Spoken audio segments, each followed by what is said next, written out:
When me say, calm down for long and them things send me out of it. But guess what now? We giving them new updates, keeping it humble and down like the number plate. Gambia me from where the badness get underrated, not celebrated. On top of that, some getting hated. What am I deal with? I the man with the hammer, mad toy. Solution la, Trennd Gambia. Make sure you follow. Don't let it go. MAHAA, I'm giving you this. You know how we get it done. Hello, welcome to another episode of The Solution. As I said, The Solution is always a platform whereby we bring you politics, entertainment, etc. Today, my guest is no other, but let me allow him to introduce himself. Greetings, MAHAA in your place. Martoi, Borom Martoi. And how it go? I am your host, Empress Baji. Tax with the social and corporate responsibility to inspire the younger generation. Maha Nyulachela, can I Maha for the benefit of the audience? Yes, MAHAA, real name Mohammed, is a young Gambian youth doing music. You know, been in it for a while now. Got a couple of projects in my name. The recent one being an album called Fate with 14 tracks out there on all digital platforms. So, okay, at least you are a dancehall artist. Let's talk about dancehall in the Gambia. How impactful it is. Well, I'm a reggae dancehall artist, not just dancehall.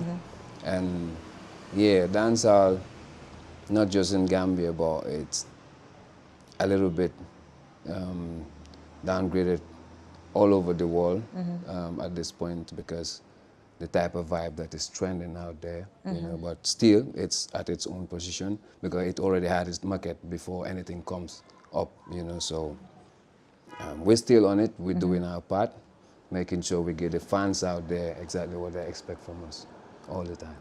Okay, man, let me ask you this question because a lot of people are saying I should ask you this personally. What is your relationship with the promoters? We have not been seeing you in so many concerts. Well, I'm good with a lot of them.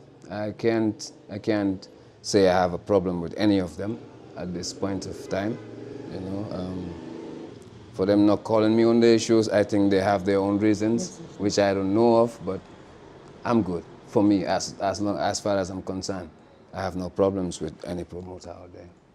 So a lot of fans are saying they had number one for a while and then come back in the scene. While lately, this Yang again a song called Kennen. What inspired the Kennen? Lahu amna wow, yes, but not lahu sa job la rek. Come niñ ko dey waxe all the time. If you're following the artist, you get to know the boromam lahu music ko am.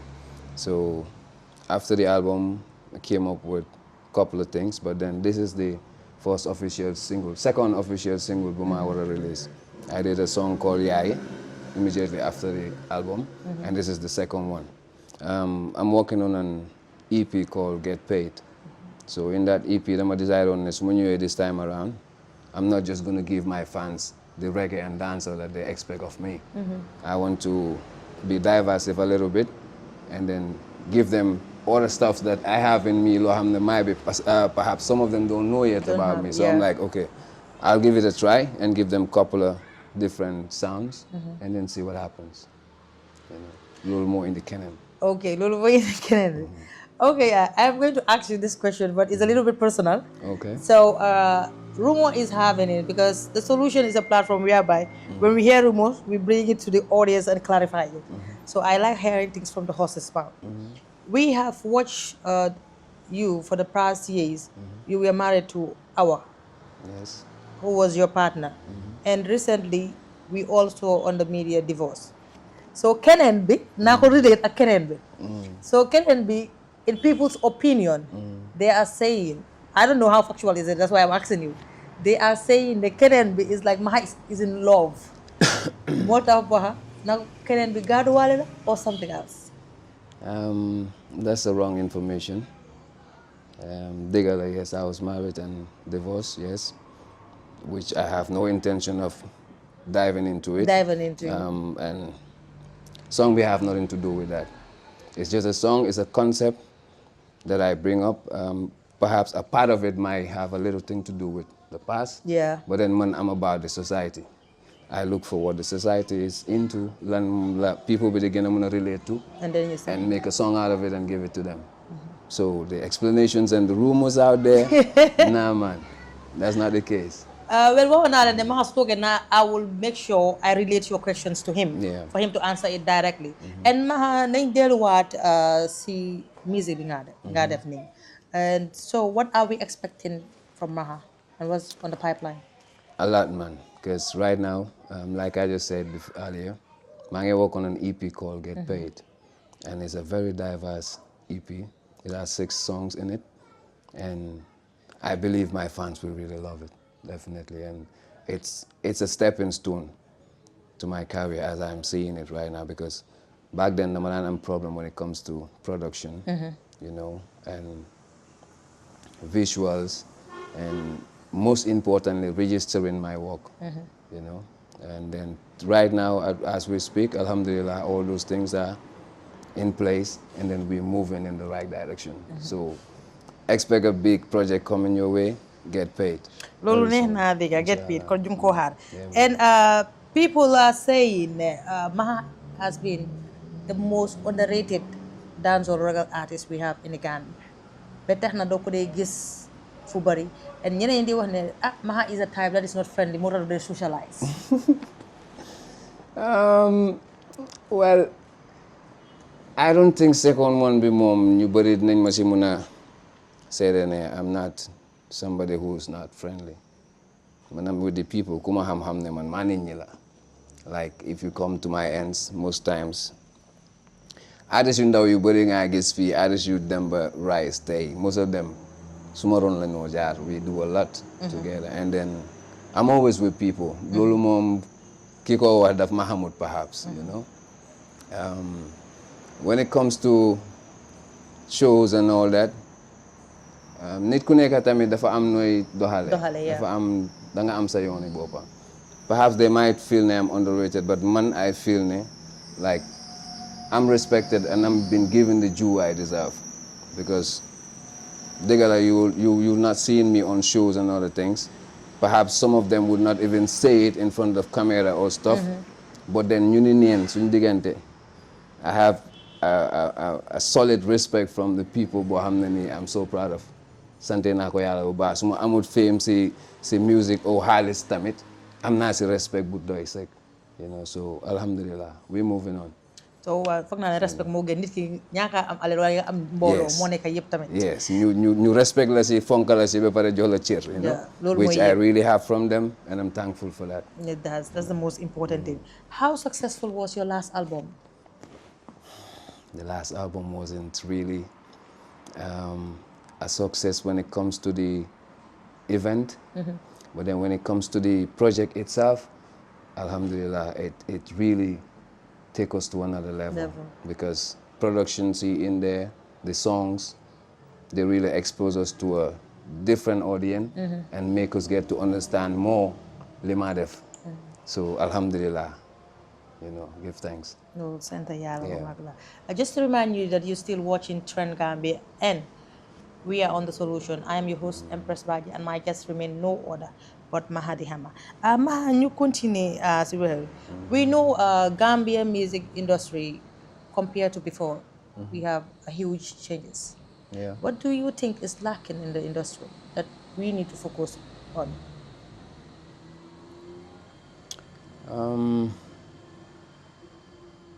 Man si suma boor when it comes to reggae and dancehall, because fa I represent, so foofu laa gën a war a mun a waxee. Yeah. I believe ne bennoo bi dafa des. We have some good acts out there. Ku nekk a ngi def sa thing. You are doing great. But then I believe ne if we were to come together, it will be much more powerful. Ba pare dina gën a yokka doole every one of us doing it, you know. Back then, so gisee ñu daan am all this reggae and dancehall trending all over, it's because then team up on. Like you normally see a lot of events organized by us, ñu ni neen, ba pare ñu ni neen la ñooy oyante, di ñëw di jàppale wante di def things, you know, and then we make it happen. But dem na ba nga xam ne ni we giving other genres like power over us. Dem na ba nga xam ne yow mi dancehall artist soo amee dancehall show or reggae show, you have to involve other genres, expecting the loolu mooy tax sa show mu dox. Without it du dox. So yaa ngi di downgrade sa boppa di ekkati beneen genre. which is a real problem that we face in ñun as reggae and dancehall artists right now, and promoters to organize events that are strictly reggae and dancehall, because loolu dañ ko soxla in the industry. yeah. Without it, suñ part of genre will be always left behind. I think that's very clear. And I think it's high time that promoters is you make it diverse. Yes. And stop like Di focusing jaxase 100%. affaire yi, Yeah. xam nga. You know, jël cere boole koog maalo boole koog cuura gerte yëpp nga def ci Maaru benn def bool. ko si benn bool dafa jafe ku nekk doesn't war work. na si industrie bi yaatu na yaatu bi nga xam ne ku nekk war na see gis boppam si Definitely. jamono yuñ toll nii. Yes, ma'am. And okay, before we go on our first commercial break, Maha, a lot of people bëgg nañoo xam lii, is Maha born in a musical family or is a passion that you developed? No, I wasn't born from a music family. It's a passion that I grew up with. Dëgg la mère bi moom likeoon na reggae trop. She was a very good listener of Bob Marley and all these reggae icons, you know, to Youssou N'Dour and other mbalax artists from the sub-region. So I grew up listening to reggae and couple of other music from her. So my environment tam nekk foo xam ne like a lot of people were into vibe. But then family bi personally, no, we're not great. We're not from a, you know, musical background, no. Foog naa loolu leer na yow mi ma waxoon ma la ci question boobu foog naa loolu leer na. Let's take our first commercial break and then come back. Welcome back. Just to remind you that you're still watching The Solution on Trennd Gambia, and I still remain your host, Empress Baji, and my guest remain no other but our reggae and dancehall artist, Maha Dahama. That's right. So okay, Maha, comme niñ ko doon waxee saa su ne képp ku ñëw si solution bi we always have 5 segments, which is the which is the question and answers. Okay. So the first question we have for you, you either choose to answer or you decline. It's your choice. Acca boobu. Wow. So the first question we have from you from your fans is number 1 is Maha in love again? No. Boobu leer na. No. Mu ne no. Baax na. So second one bi mu ne, are we expecting Maha to remarry anytime soon? No. Man, lu sa noonu yee mu ngi Ah, doy dang na ma answer rek, ah. Lu ma doon answer ma bàyyi. waxuma la. Waaw waaye no. No daal. Waaw na leer. Okay, wow, okay, boobu leer na. So kii mu ne, if Maha is supposed to have a collab with any female artist, which artist will it be? Right now. Yeah.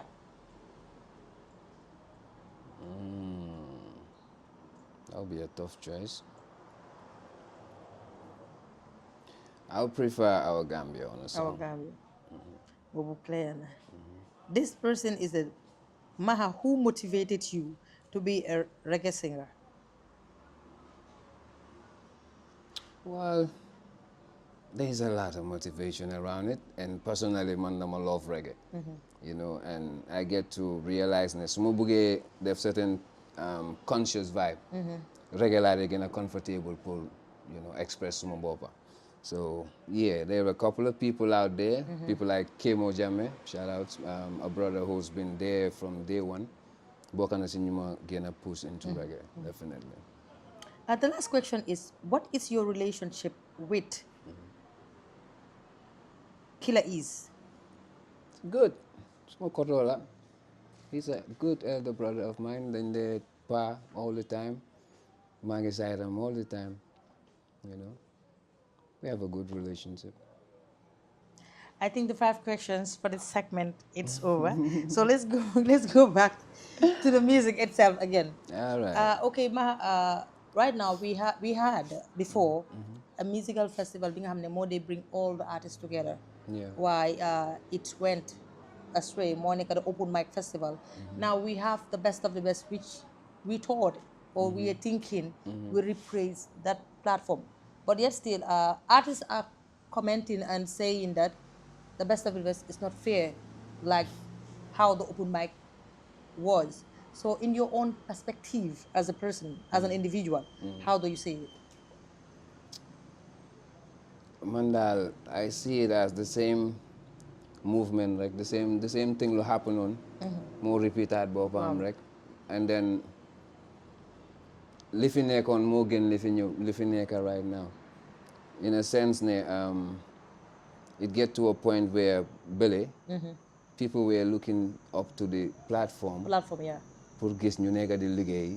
ak you know say gars yi di showcase new talent. yoo xam ne ni people are just hearing about them ñu ngi door.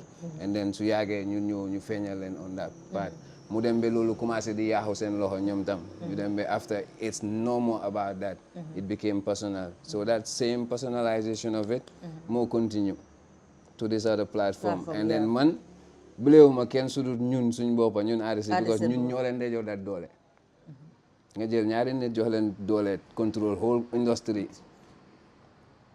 instead of yéen seen boppa ngeen team up organize something like that or give your music union the power to do something like that for all of you to benefit. No, ngeen dem jox ko 1 or 2 individuals to run it. lu leen fa dal yéen a xam ñoo ko teg suñ boppa. Foog naa lii waxoon naa ko artiste boppam ñu that's the hard fact bro sis, that's the hard fact. So nothing else. waaye Gambia mi dañ nekk ne comme if you have to speak out the truth ñu def la enemy. Yes, dañoo wane da nga iñaan or da nga bad mind because bokkuloo si so you were trying to tarnish it or whatsoever, but that's the truth. ñoomi neen mi ko def sa soo demee laaj leen they will tell you suñ ragalee yàlla. It's just a business boo xam ne ñëpp a ko waroon a bokka. ngeen jël ko teg ko si loxo benn nit wala ñaari nit ñu ko doxale nu mu leen neexee ku leen neex ñu ku leen neex ñu fay ku leen neex ñu def la fa free nga ñëw perform fa free nga dem ñibbi so ñun la yéen la still. I think the one thing we lack in this industry is unity among the artists themselves. Yeah. Because man foogoon naa ne artistes yi am nañ doole bi nga xam ne suñ doon déggoo de lu bëri change na kenn mënu leen a pénétrer suñ doon dégga. We have a lot of beautiful talents in the Gambia. The thing is, and then they try to bring it up together. So by hell, the open mic festival.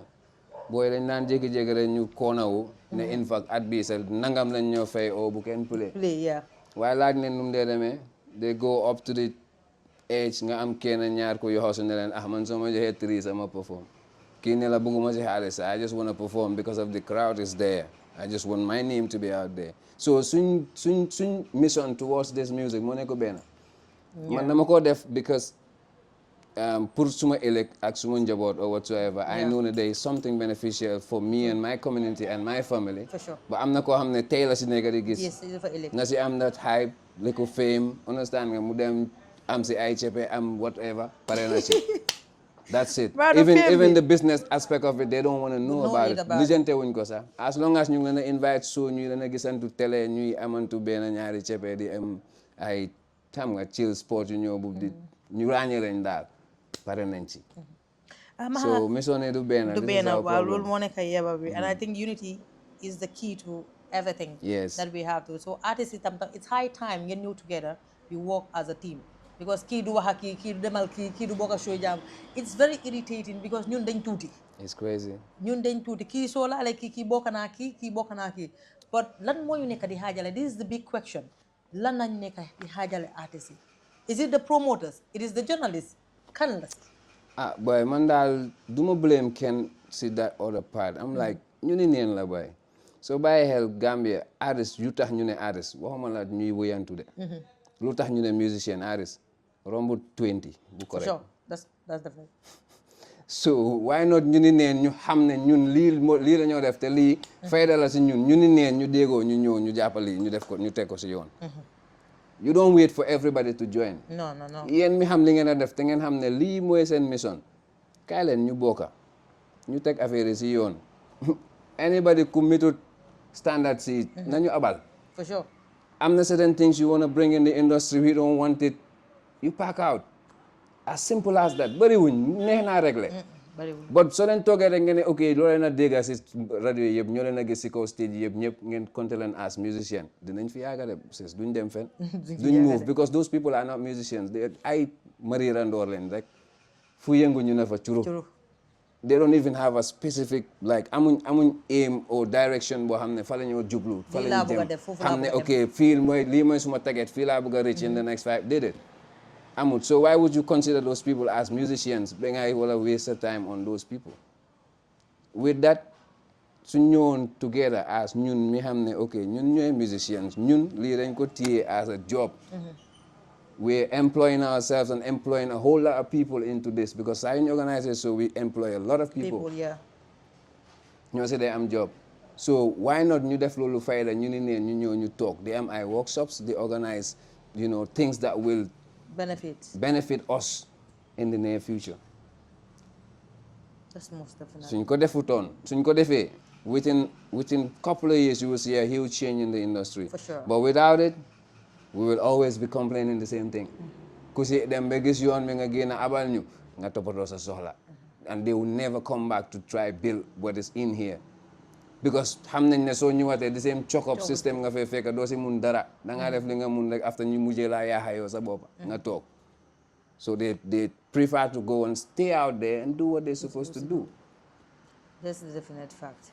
Dama dee wax saa yu nekk ne this question is something that keeps me worried all the time because amoon naa fi benn artiste ñëw na toog wax ko fi dama la sànni question bi nekk yow artiste bi nga xam ne yàgg nga si music industry bi yàgg nga si art bi te leer na ma yow yaa ñikkee artiste boobu noonu si art bi mooy ki nga xam ne mooy King Soul toogoon na fi mu ne there are certain music producers yi nga xam ne ñu ngi si industry bi soo demee pour gars yi liggéeyal seen song dañ la dee sexually abuse so ma bëgg laa laajte have you ever come across of that? Man personally no. But I know things like that happens in all industries, especially jamono buñ nekk nii. It's not be it a man, be it a female. Chepe sax ñoo ko daan gën a complain most time. But then get na to a stage where boy yaa ngi ko complain as well. Te doo leen ko mën a bañal because ku nekk fi nga jaar ak sa experience, And then us knowing nu world bi di doxee right now, nothing is impossible. Possible, for sure. So I won't munuma taxaw ne yes dëgg la because awma si experience understand nga comme man xam nañ man maay kan xam nañ fi ma jublu xam nañ what I'm about so am na yoo xam ne sax doo ma ko dee jegeñee if at all that's what you are su dee yow loolu mooy sa mission you don't want to part with me you don't want to do nothing with me but du ma deny tamit ne amut that's the fact kon loolu leer na King Soul wax naa la saa yu nekk dinaa indi sa tur si plateforme bi fi nga ko waxee te ñu ne ma leeral ko producer si ñu ne wax bi foog mu leer te wax bi man dinaa ko leeral xaw ma fu moo jëm de waaye dinaa ko leeral so I think these are the major concerns yi nga xam ne comme man suma boppa I won't say ne comme it's not happening because dalut ma lu dal keneen mun na maa ñaakaa dal but I know ne sexual harassment is happening in our industry musuma ko face nag du ma ne dama ko face nag but I know because I have several people that complain to me all the time Empress dama bëgg a ñëw sa plateforme bi toog ñu wax loolu waaye these are females you cannot discriminate them and make them vulnerable out there so dama dee avoid even females yi ñuy explain this kind of things certainly but nag man am na producer bu ñu ma wax de producer boobu noonu xam na boppam because attaque na ma pour ma wàccee vidéo King Soul bi man xalaat lu tax mu ne man ma wàccee vidéo King Soul bi yow ooyin sa tut ma def suma interview nga ne ma wàccee vidéo bi loolu fichi na loolu dafa fichi de waaye waxoon naa ko ne su ñëwtee toog fii leeral boppam ma next guest bi dinaa ootu dam man maa ko Empress man maa ragalu dara lu nekk maa ko dee dem so before we come to the end of the solution ñu ngi si segment bi nga xam ne the freestyle segment foofu lañ nekk waaw fu boobu moom nu mu dee demee anything you can freestyle anything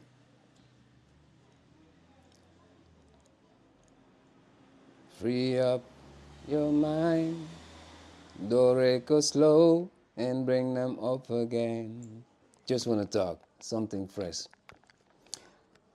Mikey ñëwal sama bopp duma yónnee boy su la neexee sax buñ ma gunge Nelmer bi Mr. Hamanata fue masute ajube ñi manke dolti minikan kunte suma xamee luy na fly yow la yaa teg sama xol bu gërë bu joola dugg sama saay naan leen I know ñu naan ma kañ nga tuub from Paul to joola mbëggeel rek man na waral li nu mel bu la jekko dangay mel ni ku tàggoog sa xel ndeke nopp ki la nopp daal amul morom dundul lu neex ba sul la gisul tàggoog sa goom nopp ki la nopp daal amul morom dundul lu neex ba sul la gisul de tàggoog sa goom yaa ko ne woon mu ne la keneen out there comment very soon jeex na fa la ñoo em man suma boppa partenance boo boppa waaye waaye Maha keneen bi man keneen bi mu ngi ñaawal sama xel de non bu mu ñaaw waaye na nice rek keneen daal keneen feneen leneen ak ñeneen loolu la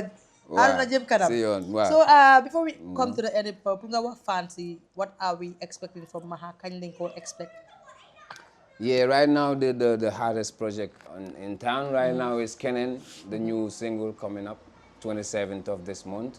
You know, we're working on visuals for it as well. Yeah, watch out. No bari mungsi pipeline. We just can't bring out everything right now. Yeah. But Hamlen the Kennen Mom is already set to be released 27th of this month, inshallah. And then more and more ahead. Man, Watch out. I can't wait to hear this Kennen song, the whole song. Because man, from the Kennen, I'm not ma talk di ko wéyantu. Wow, affaire la de. Wow, Get yeah, something la wow. Well, we are so excited and Everyone. we cannot wait to see what you have installed for us. Bless. Because media bi ñu namoon nañ la. Okay. Wow, Okay. so we are so excited to have you. And like we said, thank you so much for stopping by at Trennd Gambia. We really do appreciate this. You're welcome. Yeah, as we come to the end of talking point, comme nu ma ko dee waxee naka la ko olof jaay dee waxee naka dig daje. Jox leen dig daje. Waaw.